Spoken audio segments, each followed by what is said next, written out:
Alrighty. Well, I'm kicking something off for the first time. I'm following in the footsteps of our lovely Todd, and I am diving into a guy's filmography, and I'm diving into Harrison Ford. I'm calling it the Ford Explorer. That's what I'm taking. I am Wow. journeying into.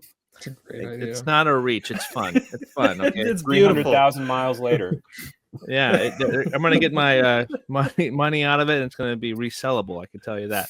All right, so what movie did I dive into? I have to find my ranking here so I can have a proper thing here. But we go to 2015 here, and it's the film that played its trailer obnoxiously amount of times. The Age of Adaline, Age of Adaline, and the Age of Adelaide. Yeah, Adelaide, yeah. Directed by Lee Toland Krieger, and it's stars Blake Lively, Harrison Ford, Ellen Burstyn, also shows up Kathy Baker, and Michiel Huisman. This film tells the story of Adelaide, whatever. It tells the story of her as she is staying the same age throughout her entire life because of an incident that does happen, and kind of shows her journey through time and her kid as well. It's an interesting film. I know that Harrison Ford being attached to is probably the only reason why I would have actually watched this movie. But it's kind of interesting. He doesn't show up until like the last 50 minutes of the film, and come to find out he is an older version of a character we met on earlier on in the film. Blake Lively is actually really, really impressive in this movie too. She's very interesting, kind of encapsulates this kind of innocent character throughout the journey here, and the kind of the heartbreak of her as well.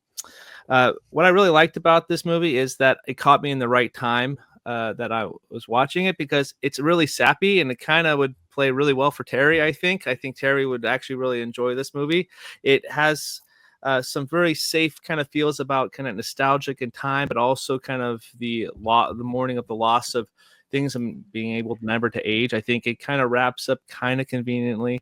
It does have this weird narrator throughout the entire film, kind of talking us through the things that happened during this time period and how she is the way she is and not aging here. Harrison Ford character, when he's introduced, it's definitely the kind of the more interesting spots. He's actually surprisingly good in this, considering he got paid a buttload of money to play in Star Wars The Force Awakens the same year. This is not Han Solo by any means, but he plays this doctor who really loved and was going to ask Adeline to marry him earlier on in the movie as a young man. And the young man actually who plays him here is a spot-on image, like a spitting image of him, and I come to find out is the stunt double of Indiana Jones in the Dial of Destiny too. So it's kind of like perfect casting there.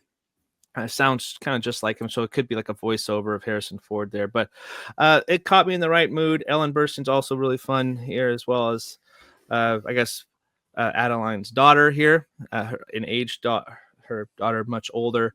I'm kind of at 3 stars in this film. It's very enjoyable. It's kind of a safe film, but it was a good kind of kickoff to this Ford Explorer review here.